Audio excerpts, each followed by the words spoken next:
మీకు చర్చలో పాల్గొంటున్నటువంటి నాగభూషణం గారికి, మాణిక్యాలరావు గారికి, ఏబిఎన్ వీక్షకులకు శుభోదయం అండి. నమస్కారం.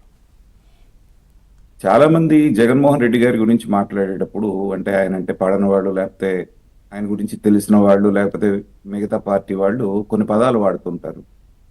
సైకో, ఆయనకి పిచ్చి ఉంది, లేకపోతే మానసిక రుగ్మత ఉంది, ఇలాంటి మాటలు మాట్లాడుతుంటే ఇప్పటి వరకు నా విశ్లేషణలో నేను ఇన్ని సంవత్సరాలుగా చేస్తూ ఎప్పుడు కూడా నేను అలాంటి పదాలు వాడలేదు. అవును. దాని గురించి మనకి అవగాహన లేకుండా, నిర్ధారణ లేకుండా మాట్లాడకూడదు, అలాంటి పదాలు వాడకూడదని ఇప్పటి వరకు ఒక నియమంగా పెట్టుకున్నాను రిషి గారు. హ్మ్. కానీ మొన్న అతను నేషనల్ మీడియాతో మాట్లాడిన తర్వాత అది నిర్ధారణ అయింది. అంటే పిచ్చి అనే పదం వాడటానికి నా సంస్కారం అడ్డం వస్తుంది, కానీ ఆయన ఒక మానసిక రుగ్మతతో బాధపడుతున్నాడు అంటాం అనేటువంటిది మొన్న దాంతో కన్ఫర్మ్ అయింది. హ్మ్. సైకో మనస్తత్వం అనేటువంటిది కూడా, సైకో అనే పదం కూడా ఆయనకి యాప్ట్ గా సరిపోతుంది అనేటువంటిది మొన్న దాంట్లో క్లియర్గా అర్థమైంది. ఎందుకంటే మీకు గుర్తుంటే ఆయన అధికారంలోకి రాకముందు మాట్లాడినటువంటి మాటలు మొన్న వీడియో నేను చూశాను. అవును. రాజధాని అద్భుతంగా కట్టాలి, ప్రపంచ స్థాయి రాజధాని నేను వస్తే కడతాను, కేంద్ర ప్రభుత్వం సహకరించకపోయినా, కేంద్రం డబ్బులు ఇవ్వకపోయినా నా మనసులో ఉన్నటువంటి ఆలోచనల ద్వారా నేను దాంట్లో అద్భుతం చేసి ప్రపంచ స్థాయి రాజధాని కడతానన్నటువంటి వీడియో సాక్ష్యం అక్కడ ఉన్నప్పటికీ ఇవాళ వచ్చి అది నదీ గర్భం అని కాసేపు, నది పరివాహక ప్రాంతం అని కాసేపు, అసలు అయితే రాజధానికి పనికిరాదు, బిల్డింగ్ కట్టడానికి పనికిరాదని మాట్లాడుతున్నటువంటి మాటలకి కారణం అంటే వేరే ఏం లేదండి. అతనికి చంద్రబాబు నాయుడు గారికి అమరావతి అనేటువంటిది ఈ ప్రాంతంలో గనక అనుకున్నట్టుగా జరిగితే చంద్రబాబు నాయుడు గారు చిరస్థాయిగా చరిత్రలో నిలిచిపోతారు. అది అతనికి ఇష్టం లేదు, ఒకటి. రెండవది, మరి ఇతనికే పుట్టిందో బుద్ధి, లేకపోతే ఎవరన్నా చెప్తే విన్నాడో తెలియదు, కానీ ఒకే సామాజిక వర్గం ఇక్కడ లబ్ధి పొందబోతోంది, ఈ అమరావతి అనేటువంటిది ఇక్కడ వస్తే అనేటువంటిది ఈ రెండు బలంగా అతనికి నాటుకుపోయి, కాబట్టి ఎలా అంటే అలా మాట్లాడి ఎన్నిసార్లు ఎన్ని యూటర్న్లు తీసుకున్నాడు, ఒకసారి అవునని, ఒకసారి కాదని, లేకపోతే రకరకాలైనటువంటి విన్యాసాలు చేయటం అంటే ఏంటంటే ఆ మానసిక పరిస్థితి బాగోకనే ఇవాళ ఈ పొద్దున ఒక మాట, సాయంత్రం ఒక మాట మాట్లాడుతున్నాడు. తర్వాత సెలెక్టెడ్ మీడియా వాళ్ళతోనే పిలిపించుకొని ప్రతిసారి ఆయన బెంగళూరు నుంచి వచ్చినప్పుడు మాట్లాడతాడు. నేషనల్ స్థాయిలో ఇక్కడ జరుగుతున్నటువంటి దాన్ని బదనాం చేయాలంటే నేషనల్ మీడియా తోటి ప్రత్యేకంగా ఆయన ఇంగ్లీష్లో మాట్లాడు. నేషనల్ మీడియా అనేటువంటిది ఏంటంటే దాదాపుగా అక్కడ ఉండేటువంటి వాళ్ళందరూ కాకలు తీరినటువంటి వాళ్ళు, పరిస్థితుల గురించి అవగాహన ఉన్నటువంటి వాళ్ళు. జగన్మోహన్ రెడ్డి మాట్లాడుతుంటే నవ్వుకుంటున్నారు వాళ్ళు. అవును. ఇక్కడికి వెళ్ళిన తర్వాత ఎలా చేయాలో అలా చెప్పి వాళ్ళని, ఇతన్ని ఇంకా నవ్వులు పాలు చేస్తున్నారు. మీరు 3 రాజధానులని నినాదం ఎత్తుకున్నప్పుడు ఇచ్చాపురం దగ్గర నుంచి కుప్పం దాకా నిర్బంధంగా దాన్ని తిరస్కరించి మీ మక్కెలిరగొట్టి 11 సీట్లకు పరిమితం చేసి మూలన కూర్చోబెట్టినప్పుడు నేను తప్పు చేశాను అనేటువంటిది రియలైజ్ కాకుండా ఒకసారేమో అనుకూలంగా వాళ్ళతో మాట్లాడిస్తాడు, ఈయన బయటకు వచ్చి ఇలా మాట్లాడతాడు. రిషి గారు, ఇప్పుడు మనం ఈ చర్చ చూస్తున్నటువంటి కామన్ మ్యాన్కి కూడా అర్థమయ్యేటువంటి ఒక ఉదాహరణ, చిన్న ఉదాహరణ రూపంలో చెప్తాను. ఇద్దరు వ్యక్తులు ఉన్నారండి, దాయాదులు వీళ్ళని అన్యాయం చేసి బయటికి దోసేశారు, చేతిలో చిల్లు కావో లేకుండా రోడ్డు మీద నిలబడ్డారు. అలాంటి పరిస్థితుల్లో మొదటి వ్యక్తి ఆలోచన విధానం ఎలా ఉందంటే, నా దగ్గర ఏమీ లేదు కాబట్టి అడుక్కు తిందాము, భిక్షయాటం చేసి బతుకుతాము అని వేరే ఆలోచన లేకుండా అడుక్కోవటం మొదలుపెట్టాడు.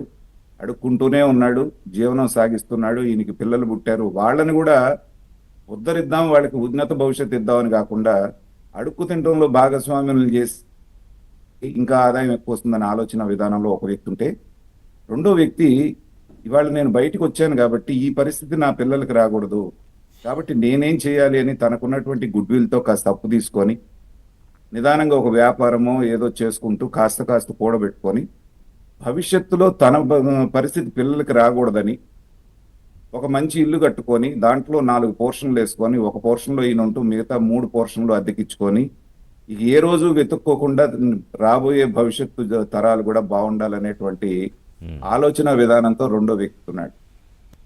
సో ఇక్కడ అడుక్కు తినే మనస్తత్వం ఉండి ఎప్పటికీ తన పిల్లలు అడుక్కోవాలనేటువంటి మనస్తత్వం ఉన్న వ్యక్తి ఎవరో నేను ప్రత్యేకంగా చెప్పాల్సిన పని లేదు ఋషి గారు. అలాగే రెండో వ్యక్తి ఎవరు, భవిష్యత్ తరాలు బాగుండాలని భావించే వ్యక్తి ఎవరో మనం చూస్తూనే ఉన్నాం. తనకున్నటువంటి గుడ్ విల్ ద్వారా ప్రపంచంలో ఎక్కడా జరగని విధంగా 30,000 ఎకరాల పైన ఒక్క డిస్ప్యూట్ లేకుండా ల్యాండ్ పూలింగ్ ద్వారా సాధించినటువంటి చంద్రబాబు నాయుడు గారు భవిష్యత్తు తరాలు మనం పడ్డ కష్టాలు మనకు ఉండకూడదు, మూడు చోట్లకి వాళ్ళు తన్ని తరివేస్తే ఈ రాజధాని లేని రాష్ట్రంగా మనం మిగిలిపోయాం ఈ ఆంధ్రప్రదేశ్ అనేటువంటి దానికి ఎస్. శాశ్వత పరిష్కార దిశగా, అలాగే సెల్ఫ్ సస్టైన్డ్ క్యాపిటల్. ఇప్పుడు ప్రతి వాళ్ళు చెప్తున్నారు తెలంగాణకు ఒక హైదరాబాదు, చెన్నైకి ఒక మద్రాసు, అలాగే బాంబేకి మహారాష్ట్రకు ఒక బాంబే, ప్రతి చోట ఒక గ్రోత్ ఇంజిన్ అనేటువంటిది ఉండాలి. వాళ్ళు హైదరాబాద్కి వచ్చేటువంటి ఆదాయంతో దాదాపు 80% రెవెన్యూ హైదరాబాద్ నుంచి వస్తుంది తెలంగాణ. అవును. కాబట్టి వాళ్ళు ఏదైనా చేసుకోగలుగుతారు.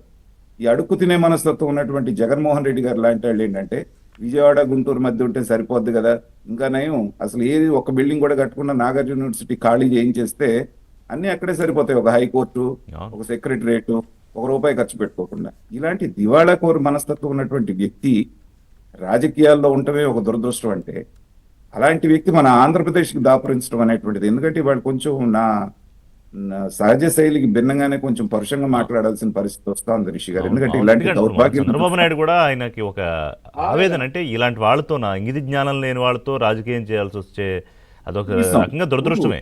చంద్రబాబు లాంటి నీ- స్థాయి ఉన్న స్టేచర్ ఉన్న నాయకుడికి. అంతే. ఇప్పుడు నీకు చేత కాకపోతే మూసుకొని కూర్చో, అంతేగాని జరిగేటువంటి దాన్ని ఇప్పుడు ఇందాక నేను చెప్పిన ఉదాహరణలో ఆయన పిల్లల కోసం ఇల్లు కట్టుకుంటుంటే ఈ పక్కన అడుక్కు తినేవాడు ఏం చేస్తున్నాడంటే అక్కడ ఉన్నటువంటి కంకర తీసుకుపోతున్నాడు, సిమెంట్ తీసుకుపోతున్నాడు, ఇసుక తీసుకుపోతున్నాడు. ఆ ఇల్లు కట్టకుండా ఉంటే వాడు నేను సమానం అయిపోతాం అనేటువంటి దివాళాకోరు మనస్తత్వంతో ఉన్నటువంటి జగన్మోహన్ రెడ్డిని ఇవాల్టి వరకు కాస్తో కూస్తో హోప్ లో ఉన్నారండి, ఏదో మళ్ళీ అధికారంలోకి వస్తామని ఆయన అనుచరులు, ముఖ్యమైనటువంటి నాయకులు. కానీ ఈ 2 రోజుల నుంచి అతను ఆ స్టేట్మెంట్ ఇచ్చిన తర్వాత ఆ పార్టీలో జరుగుతున్నటువంటి అంతర్మదనం గనక చూస్తే అందరూ డిసైడ్ అయిపోయారు, నాయకులందరూ కూడా, ఇతనితో మనం గనక వెళితే అధికారంలో రావడం సంగతి దేవుడు ఎరుగు, కుక్కతోక పట్టుకొని గోదావరి ఇదినట్టు ఉంటుంది. కాబట్టి ఇక జగన్మోహన్ రెడ్డిలో నాయకత్వ లక్షణాలు ఏమాత్రము లేవు. అతను ఒంటెత్తు పోకడతోటి మనందరినీ కూడా ముంచేసేటువంటి పరిస్థితి ఉంది. కాబట్టి మన దారి మనం చూసుకుందాం అనేటువంటి నిర్ధారణకి దాంట్లో ఉన్నటువంటి 80-90% మంది నాయకులు వచ్చినట్టుగా మనకి తెలుస్తోంది. ఇంటర్నల్ టాక్స్ లో వాళ్ళు మాట్లాడుకుంటున్నారు. అవును. బుర్రా బుద్ధి ఉన్నటువంటి వాడు ఎవరో ఎవరైనా ఎవరో సరే, అన్నారంటే 3 ఏళ్ల ముందే తెలిసిపోయింది 3 సీట్లు కూడా రావని మాకు అని. ఆ చర్చలు కూడా అదేనండి. జరుగుతున్నాయి. చాలా మంది వాళ్ళందరూ కూడా అంతర్మదనంలో ఉండి ఇదే మాట్లాడుతున్నారు. బుద్ధున్నోడు ఎవడైనా సరే ఇవాళ కృష్ణా జిల్లా, గుంటూరు జిల్లా, ప్రకాశం జిల్లా, ఉభయ గోదావరి జిల్లాల్లో ఒక్క సీట్ అన్నా వీళ్ళకి మొన్న ఎదురిగి రాలేదు, ఒకటో రాలేదు. వచ్చినాయి. ఈసారి ఎవరన్నా వీళ్ళ మొహం అన్నా చూస్తారండి?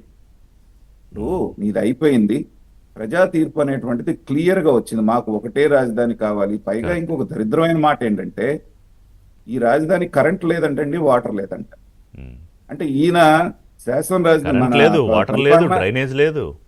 ఆ, పరిపాలనా రాజధాని చేస్తా ఉన్నటువంటి విశాఖపట్నంలో మాత్రం బ్రహ్మాండంగా వాటర్ ఉంది.